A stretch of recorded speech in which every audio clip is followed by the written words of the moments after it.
Welcome to English Speaker Podcast. I'm Amy. And I'm Jack. So, I got something super cool for you today. We're talking about how to actually train your mouth to speak English naturally. Like, not just learn words, but really get your mouth moving the right way. Wait, so it's like a physical thing? Not just a memory thing? Exactly. It's like going to the gym. You know what I mean? You wouldn't expect to lift heavy weights on day one, right? Your mouth muscles need practice too. And the good news is, anyone can do this.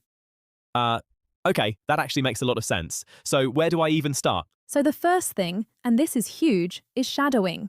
You pick an English speaker, could be from a show, a podcast, anything, and you repeat exactly what they say at the same time, like simultaneously. Exactly, like an echo.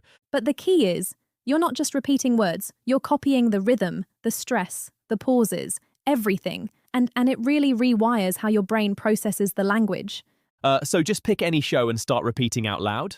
Well, start slow. Pick something you actually enjoy, right? Because if it's boring, you won't stick with it. And 10 minutes a day is honestly enough to start seeing real changes. 10 minutes, that's very doable. Okay, what else?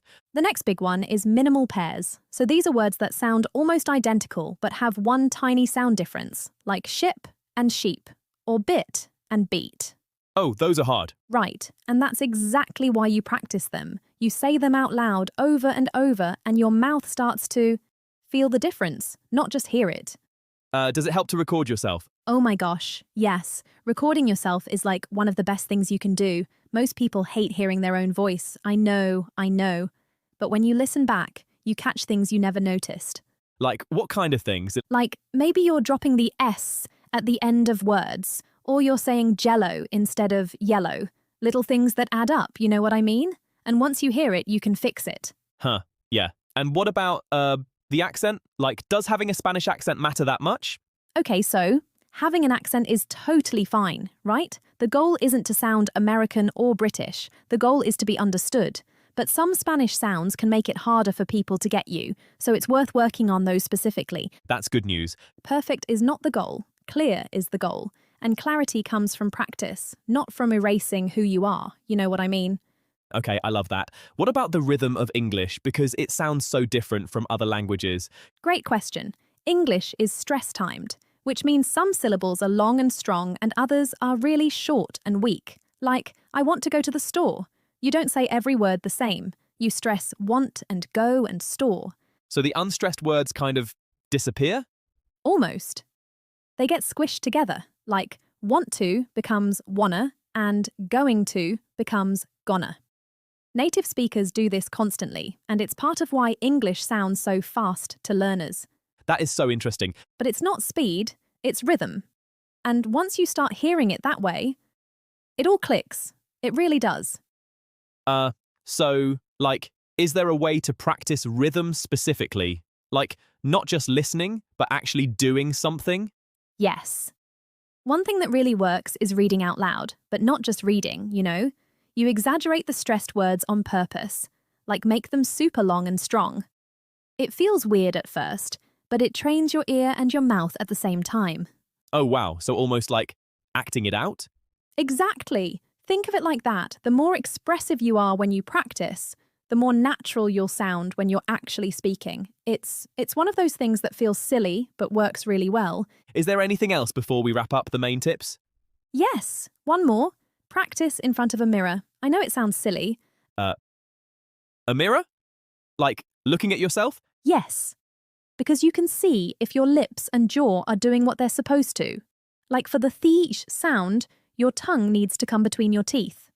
A mirror helps you check that. Oh, wow. I never thought of that. So it's really about making it physical, not just mental. Totally. Language lives in your body as much as your brain. And the more physical and consistent your practice is, the faster you'll sound natural. Okay, if this was helpful, please give us a like. It helps us a lot. And now let's go over some vocabulary from today's chat. Yes, let's do it. 10 words. Ready? Shadowing. This is when you repeat what someone says at the exact same time they say it. I practice shadowing every morning with my favorite podcast. I practice shadowing every morning with my favorite podcast. Rhythm. The pattern of strong and weak sounds in speech. English rhythm is very different from Spanish rhythm. English rhythm is very different from Spanish rhythm. Stress. This means saying one part of a word or sentence louder and longer. In the word photography, the stress is on the second syllable. In the word photography, the stress is on the second syllable. Minimal pairs.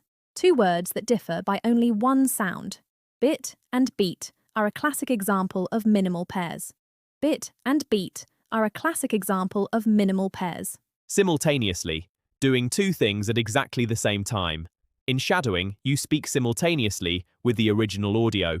In shadowing, you speak simultaneously with the original audio.